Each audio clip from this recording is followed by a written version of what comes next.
Nah, jadi ini adalah kuburan nah, iya, perkuburan terbesar di kota Madinah.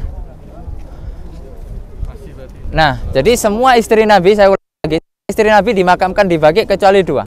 Ya, Khadijah dimakamkan di Mekah, salah satunya kemudian kalau tidak salah Maimunah kalau tidak salah. Nah, dimakamkan di jalan antara Mekah ke Madinah.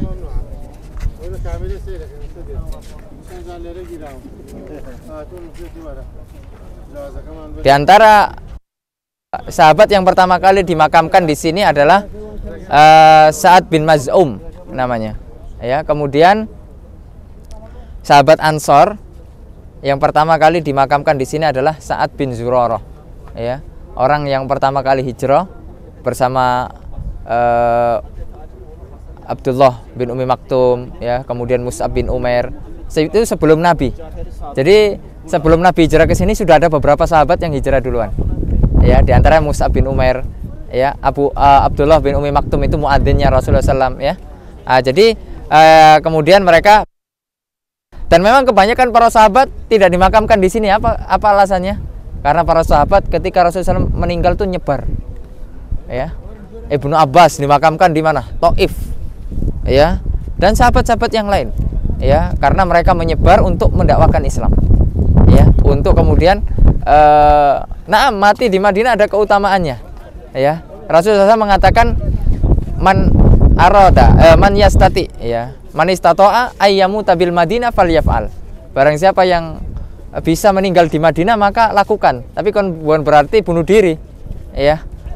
Maksudnya ada keutamaan, ya, ketika kita meninggal di Madinah. Ya, bukan dikuburkan di tempat tertentu di Madinah, tapi di Madinah secara umum, ya, memiliki keutamaan yang tidak di kota-kota yang lain. Nah, kita ambil ibrah, ya, sampai raja Saudi yang kayanya itu tidak ketulungan, kuburannya kayak gini. Nah, terus mau apa yang kita banggakan dalam kehidupan kita ini, ya? Sekarang kita sombong apa? Ujungnya kita seperti ini. Ya. Ini tidak ada bisa kita sombongkan dalam kehidupan kita ini. Ya. Mau tidak mau pasti kita akan seperti ini, meninggal. Ya. Ya. Menyusul. Makanya dalam salam tadi kita mengatakan Assalamualaikum ya ahlad diyar min wa inna insyaallahu bikum lal. Ya, kemudian kita berdoa lahum warhamhum wafihim wa'fu anhum. Allah ampunilah mereka, rahmatilah mereka, ya, berikan mereka tempat yang terbaik, ya. Apa bedakan dengan kuburan di Indonesia kira-kira yang bapak-bapak ketahui? Kijing. Hah? Kijing. Oh, dibentuk bagus, ya. Terus apa? Ya. Memang di sini Ada yang dikasih atap juga. Kalau di sini memang boleh nisan itu dikasih nama, dicat, ya, segala macam. Walaupun membolehkan untuk hanya sekedar pengenal saja. Tapi kalau untuk diperbagus sampai dikasih atap, ya, dan lain sebagainya, maka itu memang tidak diperbolehkan. Ayo kita ambil jalannya. Hah? Ya, kekejar lah. Kita langsung muter situ aja. Oh, ya. Nggak bisa balik arah. Dulu kan. Hah? Dulu. Oh iya.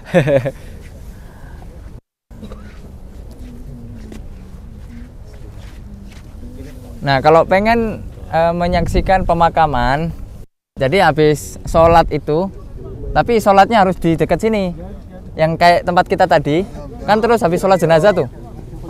Habis sholat jenazah tuh biasanya langsung ada pemakaman tuh.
ziarah kubur pakai bunga. Ya, udah ziarah aja. Ini kok kecil-kecil Ustaz? Hah? Bayi apa gimana? Ya enggak lah. Kan nggak masalah ininya kecil. Mungkin orangnya gede segini. Tapi kan bisa buat tempat yang lain kan? Bukan karena ukuran orangnya kecil. Emang sebeginilah. Oh. Hah? Iya.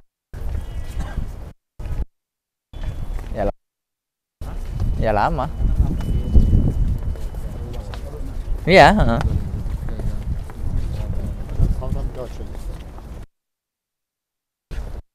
Apa? Ada lagi. Nah, kemarin pas Covid makamkan di sini. Ada sendiri.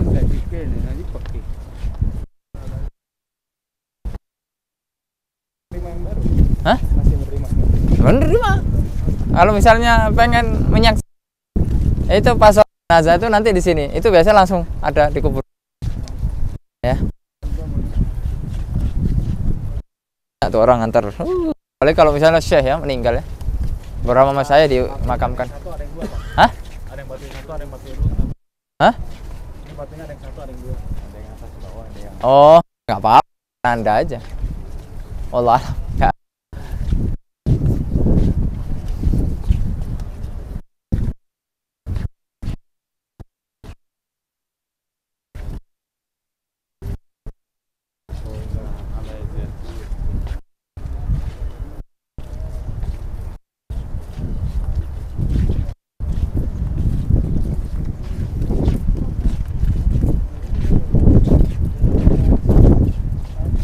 Jadi tujuan paling besar ketika kita berziarah seperti ini adalah mengingat kematian.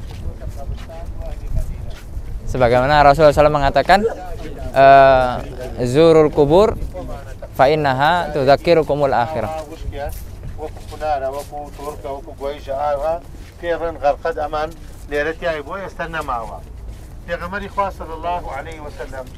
همو خزانه كان يشبه دواني عن النبي كلام كان همو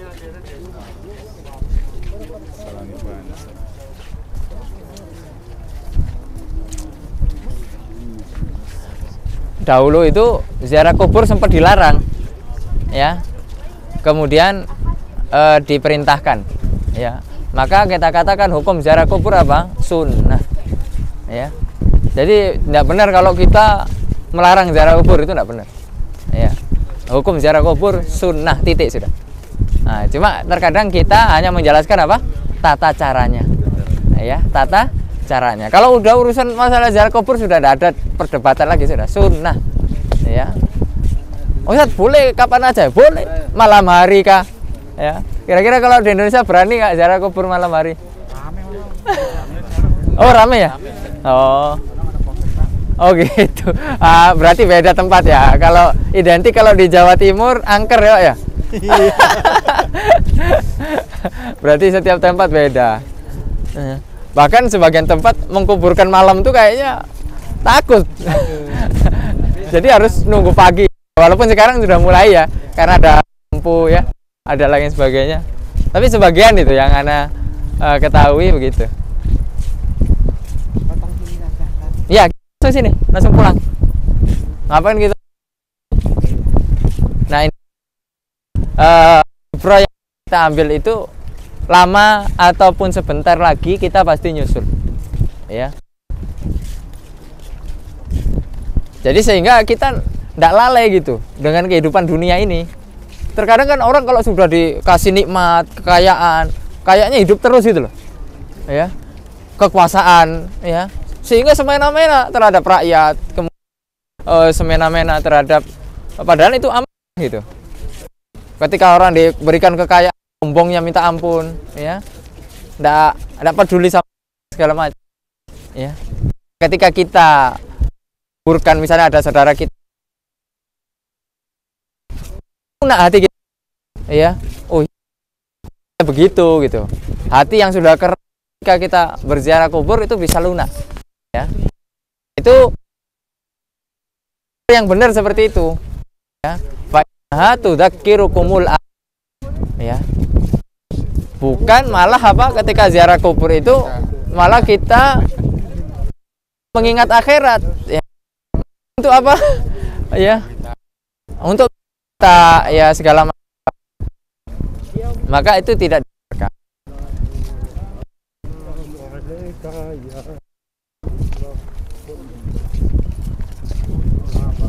Bahkan sekarang ya dijadikan wisata ya.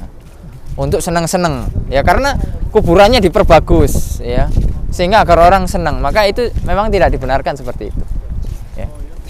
Kita boleh ziarah ke kuburan manapun ya, secara umum ya, tidak bisa dikhususkan. Yang dikhususkan syariat misalnya kayak Baqi ya toh, kemudian syuhada Uhud, kemudian perkuburan Nabi Muhammad SAW ya, itu ada khusus-khususnya. Nah, ada pun yang secara umum ya kita ke kuburan umum, pemakaman umum ya.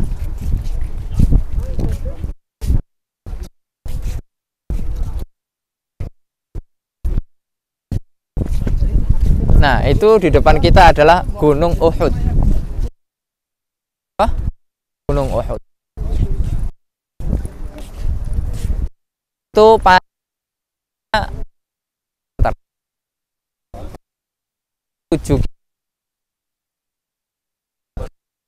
ya, adalah proyek pelebaran Masjid Nabawi ke arah timur. Ya, ditargetkan tahun 2030. Ini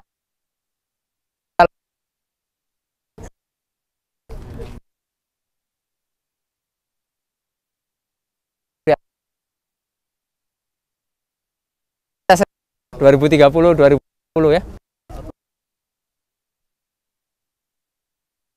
Bangun Masjid Nabawi itu nggak sebentar loh. Bayangkan bisa AC parkiran ya di bawah itu kan membutuhkan ini lama dan iya.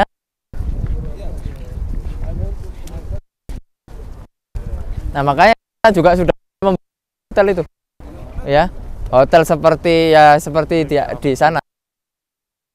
Nah itu tuh gitu, nah, itu proses bangun hotel.